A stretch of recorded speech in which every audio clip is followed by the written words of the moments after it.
hubiese venido, no se hubiese encarnado y no hubiese dado la vida por nosotros, nada de esto tendría sentido.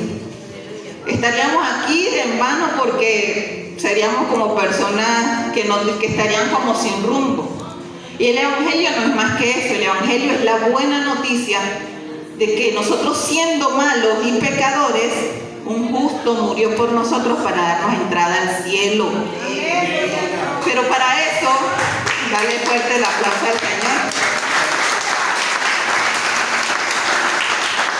Pero ¿cómo así, si nosotros siendo tan malos y Dios siendo un Dios tan amoroso? Porque siempre nos han pintado que Dios es un Dios tan amoroso, pero su amor no se desliga de su justicia. Dios es un Dios justo, y como Él mismo creó las leyes, Él mismo no puede sobreponerse ante esa ley que Él puso. Es decir, que Él dijo que todo hombre que pecare morirá, y que la paga del pecado es la muerte, y por cuanto todos pecaron han sido destituidos de la gloria de Dios.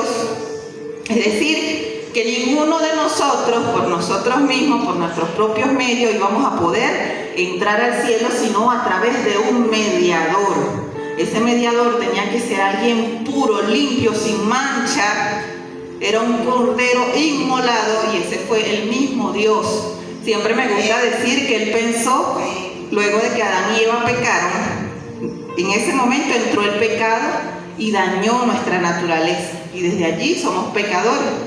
Y siempre pienso que Dios dijo, si quieres que algo salga bien, tienes que hacerlo tú mismo, y se ideó ese plan maravilloso de salvación, que era Él encarnarse a través de una mujer para venir aquí en la tierra, vivir como nosotros, vivir y comenzar un ministerio y morir por nosotros, y levantar carta y decir, aquí está.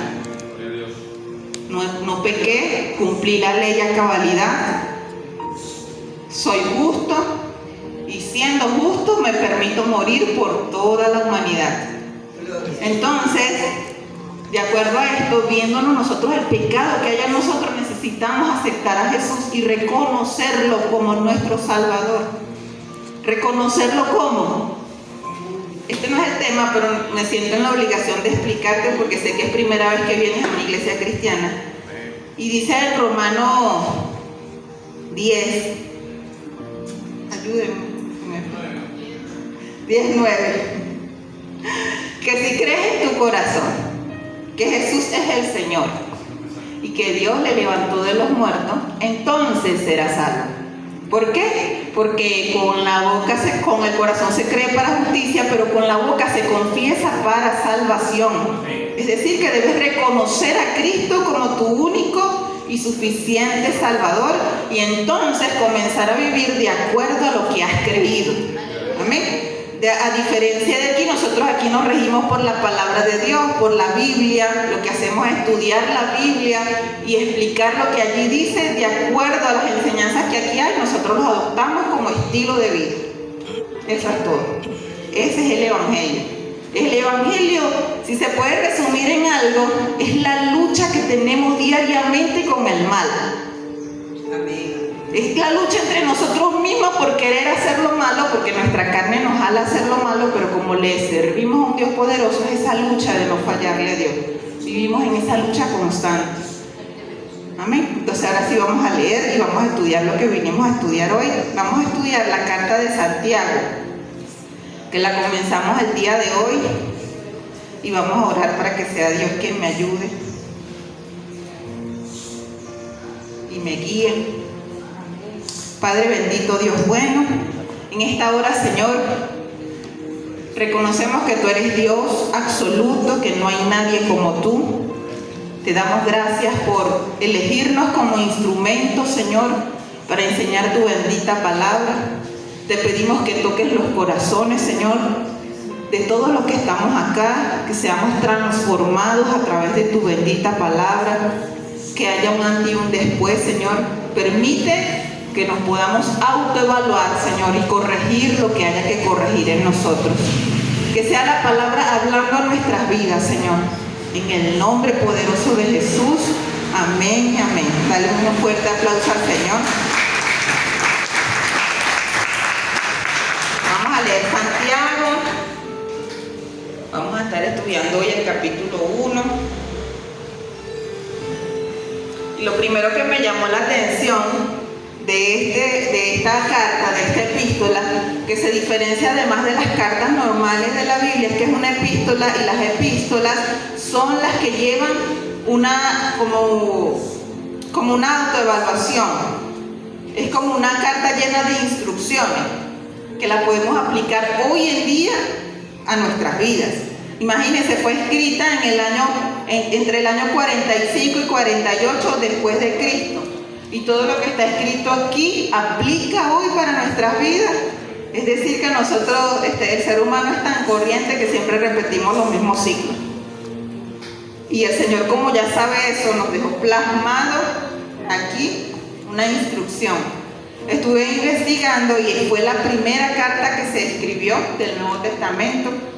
Además la escribió Jacobo, el hermano de sangre de nuestro Señor Jesucristo. Amén. Que su nombre es Jacobo, pero luego traducido se tradujo en Santiago, y por eso le colocaron a la carta Santiago, pero el nombre real del apóstol es Jacobo, y es el hermano de nuestro Señor Jesucristo. ¿Qué más les puedo decir de la carta? Santiago nos lleva a una autoevaluación de cómo estamos viviendo el Evangelio. O sea, es una carta que nos va a llevar a estudiarnos nosotros mismos.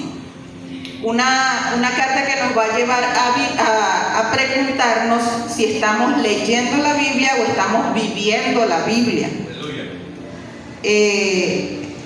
Además, vamos a comenzar el versículo 1 que dice, leemos con la bendición del Padre, Hijo y Espíritu Santo.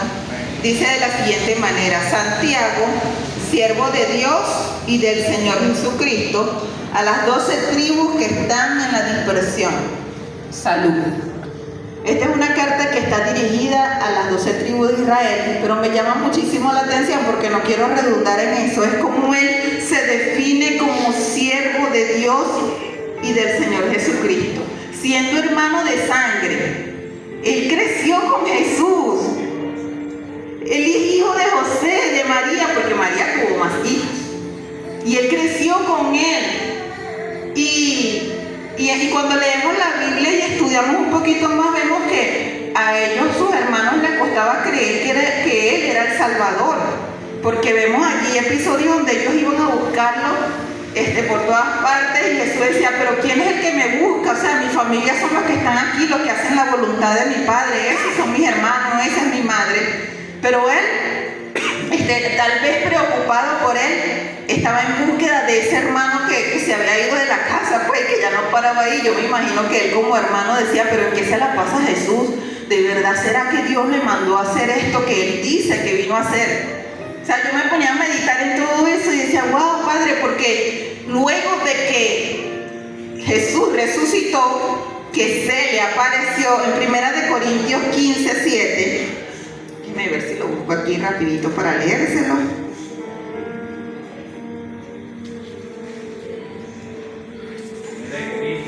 Primera de Corintios 15:7. Dice, después apareció a Jacobo y después a todos los apóstoles. O sea, que el Señor le apareció a su hermano de sangre luego de que fue crucificado en la cruz y todo eso. Y él cuando vio las heridas, dijo, wow, este es el Salvador. Y crecí con él y no sabía que lo tenía en mi casa.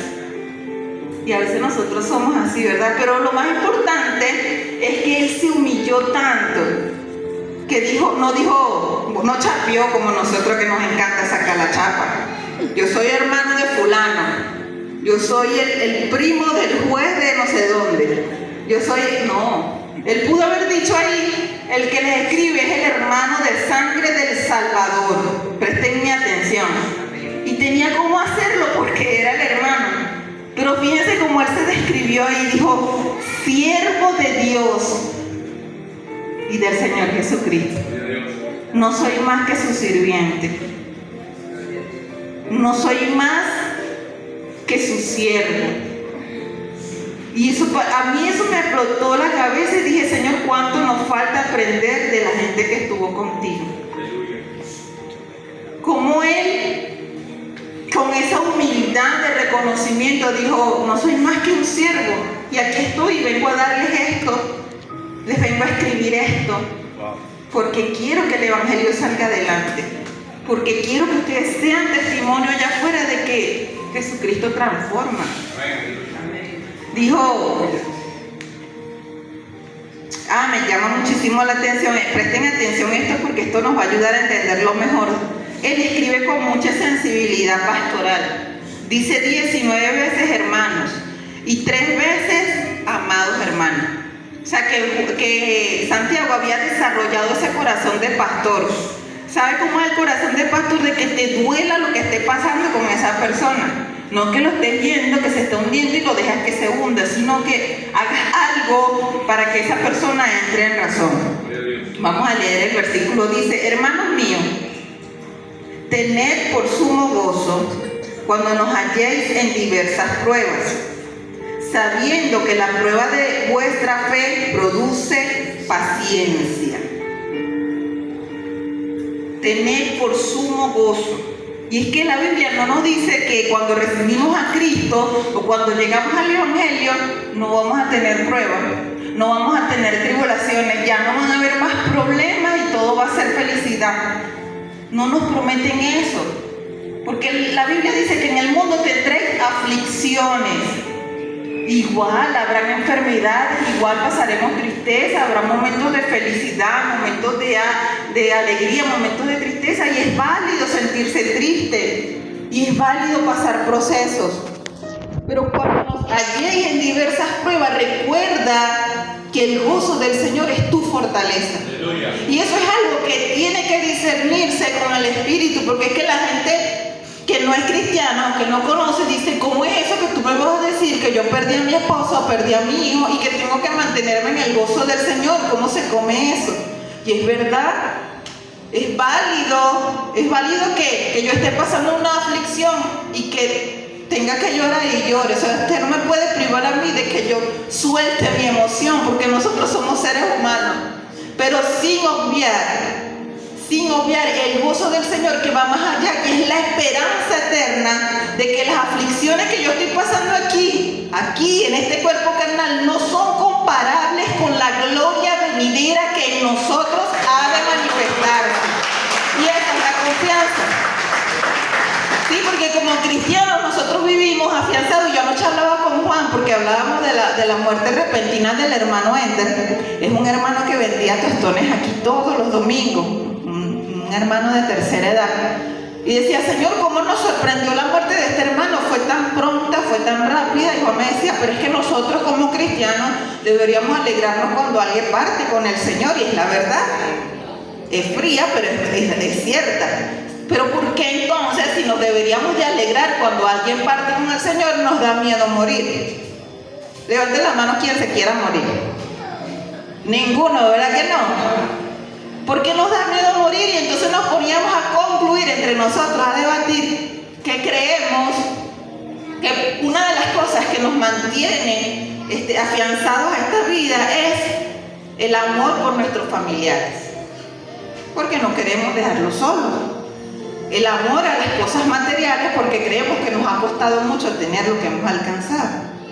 Pero también yo decía que tal vez es el temor a lo desconocido, porque no sabemos cómo va a ser ese trance, ¿sabes? Ese pedacito de cuando parte, cuando baja el camino, pues el viaje, pues como quien dice, no es como agarrar un autobús y aquí aviente como, no, es como algo desconocido que tú no... Aunque la Biblia te lo dice, nadie te ha dicho, y como le decía a Heidi hace rato, y lo más interesante, vamos a decirlo así, es que cuando tú llegues a donde vas a llegar, no te puedes regresar a decir, ¡hey, todo está bien! ¡Vénganse! No puedes avisar. Entonces yo decía que eso tal vez es lo que nos mantiene acá, pero que por más que nosotros vivamos muchísimos años aquí, que para un humano normal muchísimos años serán 80, 90 años, no es comparable con una eternidad con nuestro Señor. No es comparado. Así sea lo más que usted pueda vivir, 100 años pues, para el que quiera comer arepa hasta los 100.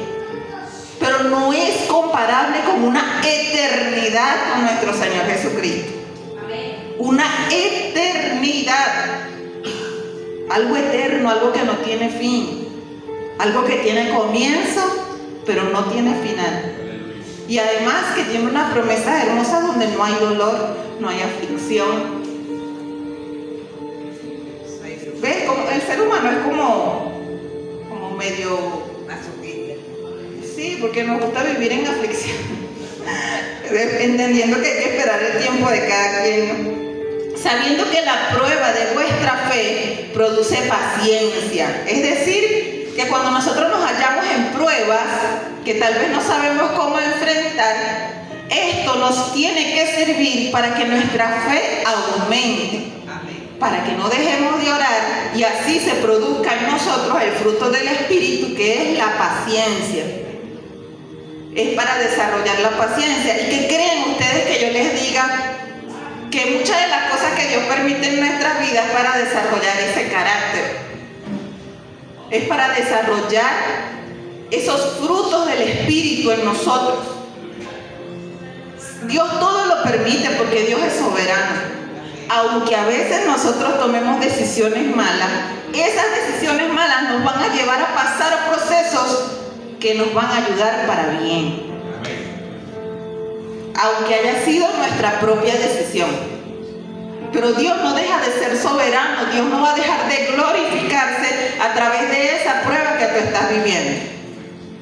Porque Dios es maravilloso, porque Él todo lo sabe y porque Él es eterno. Mire lo que dice: mas tenga la paciencia su obra completa para que sean perfectos y cabales, sin que nos falte cosa alguna. Perfectos y cabales habla de la madurez con la que nosotros enfrentamos ese problema, esa situación, esa enfermedad, ese abandono, esa tristeza que nosotros podamos estar pasando. Si nosotros nos ponemos a contar aquí lo que cada uno está viviendo, lloramos todos. Porque cada uno de nosotros tiene cargas y luchas. Cada uno de nosotros pasa pruebas a diario. Pero ¿qué nos dice la Biblia? Para que a través de esta fe produzca en nosotros paciencia que nos lleve a vivir una prueba cabalmente y con madurez. Aleluya. Es decir, que nosotros no vamos a ser como la gente que no tiene a Cristo, que cuando le aprietan un dedo empieza a gritar y a buscar ayuda donde no la tienen que buscar. ¿Por qué? Porque nosotros hemos creído en un Cristo que murió por nosotros y que prometió que vendría por nosotros. Y que aunque Él no nos prometió que todo sería felicidad mientras estemos aquí en la tierra, sí nos prometió estar con nosotros hasta el fin del mundo. Y además nos dejó ese hermoso consolador que es su gran Espíritu Santo. Amén. Y si alguno de nosotros tiene falta de sabiduría, porque hay unas pruebas que hay que pedirle al Señor que nos dé mucha sabiduría, ¿verdad? Que nos diga cómo saber, cómo actuar, qué responder, qué hacer. Pídala a Dios, dice. Si alguno de vosotros tiene falta de sabiduría, pídala a Dios, el cual da a todos abundantemente y sin reproche, y le será dada. Y usted sabe dónde puede conseguir la mayor sabiduría, aquí en la Biblia. Esta es la fuente más hermosa de sabiduría que usted puede conseguir. Más que hasta en una persona de mucha edad, no denigrando lo que esa persona pueda saber. Pero la Biblia es la fuente de sabiduría más plena que usted puede conseguir. Y dice la palabra de Dios que si alguno tiene falta de sabiduría, pídala a Dios. Pídala a Dios y Él se la dará. Aquí está todo lo que nosotros necesitamos para vivir una vida tranquila y reposadamente en Dios, que no es igual como la vive la gente que no tiene a Cristo, que no ha aceptado a Cristo. El cual da abundantemente y sin reproche y le será dada. Pero pida con fe, no dudando nada, porque el que duda es semejante a las ondas del mar, que es arrastrado por el viento y echado de una parte a otra. Es decir, que cuando nosotros dudamos o tenemos falta de fe, imagínense las olas del mar. Van, vienen, y en eso vivimos. Y no nos afianzamos en nada y no nos sostenemos en nada porque no tenemos una fuente de sabiduría firme. ¿Por qué? Porque no nos dedicamos a leer, no nos dedicamos a estudiar, nos dejamos llevar por todo lo que nos dicen allá afuera. Nos dejamos llevar por todo lo que quieren profetizarnos o quieren ministrarnos. Pero no leemos. Miren, muchas de las cosas que a nosotros nos pasan las podemos no evitar, pero sí apaciguar con una simple oración que hagamos y leyendo la Biblia y buscando refugio allí, sin necesidad de hacer alarde para que entonces muchos se enteren del problema y después todos quieran venir con una profecía, porque si Dios le habla a otra persona de usted, ya tiene que ser confirmación de lo que Dios le ha hablado a usted en la intimidad. Y la iglesia cristiana debe de entender que el Señor se toma el tiempo para orarnos a cada uno. Pero si no leemos, pero si no oramos, pero si queremos ser cristianos siempre recostados de otro, que el otro haga la tarea por nosotros. Esto es algo individual, porque así con nuestros esposos seamos una sola carne y de igual forma la salvación es individual y seremos juzgados individualmente. Pero pida con fe, no dudando nada, porque el que duda es semejante a las olas del mar. No piense pues quien tal haga que recibirá cosa alguna del Señor. O sea, que el que duda no va a recibir nada del Señor. El hombre de doble ánimo es inconstante en todos sus caminos. Eso de que hoy quiero, hoy sí, hoy voy a comenzar, eso se ve reflejado esto en nuestra vida secular, porque hay momentos en que sí, voy a empezar esta carrera, pero después, ay, no me gustó y la dejo. Sí, voy a empezar este curso, pero después, ay, no me gustó y lo dejo. Doble ánimo, no sabemos qué es lo que queremos en nuestra vida. O sí, esto lo quiero hacer, lo quiero empezar, pero después pasan 3 días y lo dejamos. Y yo el domingo me tocaba predicar en la iglesia del Junquito, y el Señor me dio una palabra hermosa en Isaías 55 que comienza diciendo: esto es para todos los sedientos. Y cuando usted se va a la profundidad de que a todos los sedientos, a todos los que tengan sed, a todos los que tengan esa necesidad que no se sacian con algo pasajero, porque dice la palabra de Dios en Juan 4, cuando él está hablando con la samaritana: el que bebiere de esta agua, el agua normal que bebemos todos, volverá a tener sed. Pero el que bebiere del agua que yo le daré, dice Jesús, no tendrá sed jamás. No tendrá sed jamás. Y entonces el Señor me llevaba a que lo relacionara a que cuando nosotros estábamos pequeños y venía diciembre, en el televisor nos bombardeaban con propagandas de Mattel. Por lo menos las niñas siempre le prestábamos más atención a las propagandas de Mattel y a los varones, las pistas y todo eso. ¿Por qué? Porque ya venía una época que los niños iban a querer el juguete, y entonces la publicidad era bombardear para que los padres compraran el juguete que quería el niño. Y entonces uno se pegaba ahí, que quiero esto, que quiero esto, que quiero esto, que quiero esto. A algunos nos los traían y a otros no. Pero no es lo importante eso, sino que el juguete, cuando estaba nuevo, era lo más preciado para el niño. A las 12 de la noche, cuando destapaba el juguete, no hallaba dónde colocar el juguete. Y esa emoción duraba 24, 25 y si acaso 26. Después veíamos el juguete por allá arrumado. ¿Por qué? Porque era una sed de momento. Pero en el Evangelio no funciona así. ¿Por qué? Porque esto es algo que diariamente nosotros tenemos que sentirnos sedientos para poder llenarnos de esta agua que nos llevará a la vida eterna. Dice el 9: el hermano que es de humilde condición, gloríese en su exaltación, pero el que es rico en su humillación, porque él pasará como la flor de la hierba. Porque cuando sale el sol con calor abrasador, la hierba se seca, su flor se cae y perece su hermosura, su hermosa apariencia. Así también se marchitará el rico en todas sus empresas. En otras partes dice en todos sus caminos. Y allí nos hace una diferencia de aquel que ha puesto toda su confianza en el dinero, en las empresas y en todos los bienes que posee, y aquel que en su humilde condición tal vez lo que tiene es a Cristo. Pero eso es más que el que tiene muchas riquezas. Aprender que nosotros teniendo a Cristo somos más que millonarios, ya eso es bastante. Ya eso es mucho. En eso es que tenemos que gloriarnos nosotros. ¿Por qué? Porque aquí todo es pasajero. Todo es pasajero. La juventud no dura para siempre. Ni las pruebas duran para siempre tampoco. Entonces, si de algo ha de gloriarnos, como dice su palabra, que nos gloriemos ¿en qué?